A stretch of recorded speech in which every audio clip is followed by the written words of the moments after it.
L'unicité d'Allah, SWT. Chapitre 2 Al-Baqarah, versets 116 à 117. Ils disent, Allah s'est donné un fils. Gloire à lui. Mais à lui appartient tout ce qui est dans les cieux et sur la terre. Tous lui sont soumis. Il est le créateur des cieux et de la terre. Lorsqu'il décide d'une chose, il lui dit seulement, sois. Et elle est. Allah, l'exalté, critique ensuite la croyance des chrétiens et de certains juifs qui prétendaient qu'Allah, l'exalté, avait un fils biologique ou avait adopté un humain comme fils. Chapitre 2 Al-Baqarah, verset 116. Ils disent, Allah s'est donné un fils. Gloire à lui. Et chapitre 9 At-Taba, verset 30. Les Juifs disent, Ezra est le fils d'Allah, et les chrétiens disent, le Messie est le fils d'Allah. Telles sont leurs paroles, et ils imitent les paroles de ceux qui ont mécru avant eux. Qu'Allah les détruise. Comment se trompent-ils? Comme l'indique ce verset, toute leur croyance ne repose que sur une imitation aveugle de leurs aînés. L'homme doit éviter d'agir comme le bétail, qui se suit aveuglément les uns les autres, car cela conduit à l'égarement dans les questions mondaines et religieuses.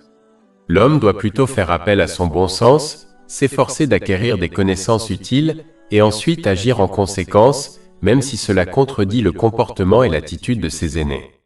L'islam a clairement indiqué que les musulmans doivent fonder leurs croyances et leurs actions sur des preuves solides, dans tous les aspects de leur vie, en particulier dans les questions religieuses. C'est l'une des principales différences entre l'islam et toutes les autres religions et modes de vie. L'islam recommande aux gens d'utiliser leur bon sens et de fonder leurs décisions sur des preuves solides, au lieu d'imiter aveuglément les autres. Chapitre 12 Yusuf, verset 108. Dis, voici mon chemin. J'appelle à Allah avec discernement, moi et ceux qui me suivent. Et chapitre 34 Saba, verset 46. Dis, je ne vous conseille qu'une seule chose, que vous vous leviez pour Allah, en couple et individuellement, puis que vous réfléchissiez. Les fausses croyances concernant le saint prophète Jésus, sur lui la paix et le salut, se sont répandues à cause de sa naissance miraculeuse, des miracles qu'il a accomplis et de son ascension aux cieux de son vivant. Le Saint-Coran confirme la naissance miraculeuse du saint prophète Jésus, sur lui la paix et le salut, et décrit clairement sa naissance sans père comme un signe de la puissance infinie d'Allah, l'exalté. Chapitre 3 Ali Imran, verset 47. El-Mari qu'Allah l'agré dit, Seigneur, comment aurais-je un enfant alors qu'aucun homme ne m'a touché? L'ange dit, tel est Allah, il crée ce qu'il veut. Lorsqu'il décrète une chose, il lui dit seulement, sois, et elle est. Allah, l'exalté, a créé le saint prophète Jésus, que la paix soit sur lui sans père, tout comme il a créé le saint prophète Adam, que la paix soit sur lui, sans père ni mère. Cette réalité ne signifie pas qu'ils sont divins. Chapitre 3 Ali Imran, verset 59. En vérité, l'exemple de Jésus pour Allah est comme celui d'Adam. Il l'a créé de poussière, puis il lui a dit, sois, et il fut. Il est étrange que les chrétiens croient que le saint prophète Jésus, sur lui la paix et le salut, est le fils d'Allah l'exalté, car il est né sans père. Mais ils ne croient pas que le saint prophète Adam, sur lui la paix et le salut, soit le fils d'Allah l'exalté, bien qu'il soit né sans père ni mère. Selon leur mentalité, le saint prophète Adam, sur lui la paix et le salut, a plus de droit à être appelé le fils d'Allah l'exalté que le saint prophète Jésus, sur lui, la paix et le salut. Mais ils ne le prétendent pas. Il est étrange de voir comment ils appliquent la logique et le bon sens dans le cas du saint prophète Adam, sur lui la paix et le salut, mais n'appliquent pas la logique ni le bon sens dans le cas du saint prophète Jésus, sur lui la paix et le salut. Les miracles du saint prophète Jésus, sur lui la paix et le salut, ont été confirmés par le Saint-Coran. Il précise cependant que le saint prophète Jésus, sur lui la paix et le salut, a accompli ces miracles avec la volonté, la permission et l'ordre d'Allah, l'exalté. Si le saint prophète Jésus, sur lui la paix et le salut, était divin, il n'aurait pas besoin de la volonté ou de la permission d'Allah, l'exalté. Chapitre 3 Ali Imran, verset 49. Et que le prophète Jésus, paix et bénédiction sur lui, soit un messager aux enfants d'Israël qui dira, en vérité, je suis venu à vous avec un signe de la part de votre Seigneur, je façonne pour vous de l'argile, ce qui est comme la forme d'un oiseau, puis je souffle dedans et cela devient un oiseau par la permission d'Allah. Et je guéris l'aveugle de naissance et le lépreux, et je redonne la vie aux morts par la permission d'Allah. Et je vous informe de ce que vous mangez et de ce que vous amassez dans vos maisons. L'ascension du saint prophète Jésus, sur lui la paix et le salut, au paradis alors qu'il était en vie, indique une fois de plus la puissance d'Allah, l'exalté, puisqu'il a emmené le saint prophète Jésus, sur lui la paix et le salut, dans ce voyage. Si le saint prophète Jésus, sur lui la paix et le salut, était divin, il aurait pu entreprendre ce voyage grâce à sa propre puissance innée. Chapitre 3 Ali Imran, verset 55. Rappelez-vous quand Allah dit « Ô Jésus, en vérité, je te prendrai et t'élèverai vers moi et te purifierai, c'est-à-dire te libérerai de ceux qui ne croient pas. » Le Saint-Coran dit aux chrétiens que le saint prophète Jésus, que la paix soit sur lui, contrairement à leur croyance, n'a pas été crucifié. Celui dont l'image a été vue sur la croix n'était pas le saint prophète Jésus, que la paix soit sur lui, mais quelqu'un qui lui ressemblait. Allah, l'apostrophe exalté, avait déjà élevé le saint prophète Jésus, que la paix soit sur lui, vers les cieux à ce moment-là. Chapitre 4 en Isa, versets 156 à 158. Et à cause de leur mécréance, et de leur énorme calomnie contre Marie, et à cause de leurs paroles, nous avons vraiment tué le Messie, Jésus, fils de Marie, le messager d'Allah. Et ils ne l'ont ni tué, ni crucifié, mais un autre leur a été créé à son image. Mais Allah l'a élevé vers lui. La croyance erronée des chrétiens selon laquelle le saint prophète Jésus, sur lui la paix et le salut, aurait été crucifié, c'est-à-dire tué, est étrange en soi, car un véritable être divin est bien au-delà de l'expérience de la mort. Si une entité peut mourir, elle ne peut pas être divine.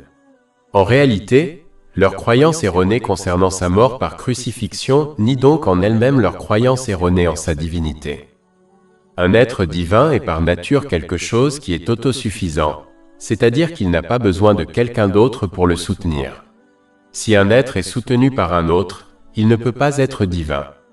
Le saint prophète Jésus, sur lui la paix, et sa mère Marie, qu'Allah l'agrée, n'étaient pas des êtres divins car ils avaient besoin de la nourriture d'Allah, l'exalté, ce qui signifie qu'ils n'étaient pas des êtres autonomes. Chapitre 5 Al-Maïda, verset 75. Le Messie, fils de Marie, n'était qu'un messager. D'autres messagers l'ont précédé. Et sa mère était véridique. Tous deux mangeaient de la nourriture. Regarde comme nous leur expliquons clairement les signes. Regarde alors comme ils sont égarés. De plus, personne ne peut prétendre que les anges ne mangent pas et qu'ils peuvent être considérés comme des dieux. En réalité, ils sont également soutenus par Allah, l'exalté, d'une autre manière, de sorte qu'ils ne sont pas non plus autonomes. Le fait qu'ils aient été créés et qu'ils vivront la mort, tout comme le reste de la création, suffit à nier leur divinité. Un enfant biologique partagera toujours certaines caractéristiques avec ses parents. Mais dans le cas du saint prophète Jésus, que la paix soit sur lui, il ne partage aucune qualité avec Allah, l'exalté. En fait, toutes ces caractéristiques sont partagées avec les autres humains. Il a été créé, il a été nourri et arrosé, il mourra et ressuscitera comme tous les autres humains. Ces caractéristiques sont suffisantes pour nier la divinité. Les Romains qui ont adopté le christianisme ont introduit dans leur foi le concept du saint prophète Jésus, sur lui la paix, comme divin, concept qu'ils ont emprunté à leur ancienne foi, le paganisme. Ils ont pris un saint prophète noble et béni, sur lui la paix, et l'ont associé à des fables et des mythes tels que Zeus, Hercule et Odène. Il suffit d'un peu de bon sens pour comprendre qu'un être créé, soutenu par quelqu'un d'autre et qui peut mourir, ne peut jamais être divin, car ces choses contredisent la qualité d'un être divin. Comme l'indiquent les principaux versets dont il est question, Allah, l'exalté, n'a pas besoin de prendre un enfant, car il est le seul à posséder toute la création, quelque chose qui ne sera pas transmis à un autre. Une créature désire un enfant pour l'aider et la soutenir, en particulier dans les moments de faiblesse, et pour hériter de lui lorsqu'elle finit par mourir. Aucune de ces raisons ou d'autres raisons possibles pour prendre un enfant ne s'applique à Allah, l'exalté. Chapitre 2 Al-Baqarah, versets 116 à 117. Ils disent « Allah s'est donné un fils. Gloire à lui. Mais à lui appartient tout ce qui est dans les cieux et sur la terre. Tous lui sont soumis. Créateur des cieux et de la terre. Lorsqu'il décrète une chose, il lui dit seulement « Sois » et elle est. Celui qui réfléchit sur les cieux et la terre et sur leur construction, reconnaîtra clairement l'unicité d'Allah, l'exalté. Si un simple bâtiment ne peut être construit correctement sans un constructeur, comment les systèmes parfaits dans les cieux et la terre, tels que le cycle de l'eau, la densité parfaite des océans et des mers, la densité parfaite de la Terre, la distance parfaite entre le Soleil et la Terre et l'altitude parfaite de la Terre, peuvent-ils être construits sans un créateur? De plus, s'il y avait plusieurs dieux, cela conduirait au chaos total pour la création, car chaque dieu désirerait quelque chose de différent. Chapitre 21 Al-Anbiya, verset 22. S'il y avait eu en eux, c'est-à-dire dans les cieux et la terre, des divinités en dehors d'Allah, ils auraient tous deux été ruinés. Par conséquent, comme l'indiquent les principaux versets discutés, une petite réflexion sur la création des cieux et de la terre suffit à nier la divinité de tous, sauf d'Allah, l'exalté. Allah, l'exalté, a créé seul la création, y compris le saint prophète Jésus, que la paix et le salut soient sur lui. Allah, l'exalté, soutient la création, décrète la mort pour eux et les ressuscitera afin de juger leurs actions, tout cela par un seul commandement, soit et cela est. Pour conclure, les principaux versets démontrent comment et pourquoi les attributs de perfection sont spécifiques à Allah, l'exalté seul. Premièrement, tout ce qui existe dans les cieux et sur la terre appartient à Allah, l'exalté seul. Deuxièmement, tout lui est également soumis, volontairement ou non, ce qui signifie que rien ne peut contester son autorité ou son contrôle. Troisièmement, il est le créateur et le soutien des cieux et de la terre. Quatrièmement, son pouvoir de création est si puissant qu'il n'a besoin d'aucun instrument, ni d'aucun assistant. Il ordonne simplement une chose et elle se produit. Ces quatre qualités ne se trouvent chez personne d'autre qu'Allah, l'exalté.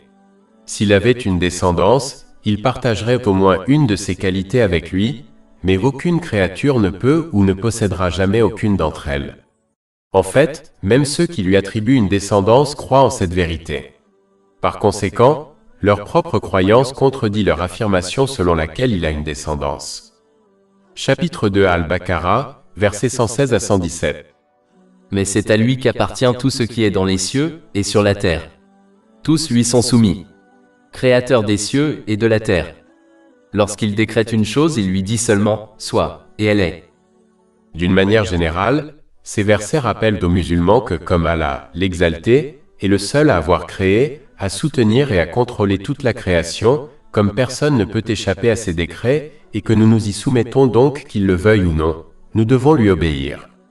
Il est insensé de croire que l'on peut atteindre la paix de l'esprit et le succès dans les deux mondes, tout en désobéissant à Allah, l'exalté, le créateur et le contrôleur de toutes choses, y compris la demeure de la paix de l'esprit, le cœur spirituel. Si l'on réalise cette réalité, on lui obéira sincèrement, ce qui implique d'utiliser les bénédictions qui nous ont été accordées de manière à lui plaire, comme le souligne le Saint-Coran et les traditions du saint prophète Mohammed, paix et bénédiction d'Allah sur lui. Cela conduit à la paix de l'esprit et au succès dans les deux mondes. Chapitre 16 en Al, verset 97. Quiconque, homme ou femme, fait une bonne œuvre tout en étant croyant, nous lui ferons vivre une bonne vie, et nous lui donnerons certes sa récompense dans l'au-delà selon les meilleures de ses œuvres. En revanche, celui qui ne parvient pas à concrétiser cette réalité désobéira à Allah, l'exalté, en faisant un mauvais usage des bénédictions qui lui ont été accordées. Cela conduit au stress, aux ennuis et aux difficultés dans les deux mondes, même si l'on possède le monde entier, car on ne peut échapper au contrôle et au pouvoir d'Allah, l'exalté. Chapitre 21, versets 124 à 126. Et quiconque se détourne de mon rappel, certes, aura une vie pénible. Et au jour de la résurrection, nous le rassemblerons aveugle. Il dira, Seigneur, pourquoi m'as-tu ressuscité aveugle alors que je voyais? Allah dira, ainsi vous sont venus nos signes et vous les avez oubliés. C'est ainsi que vous serez aujourd'hui oubliés.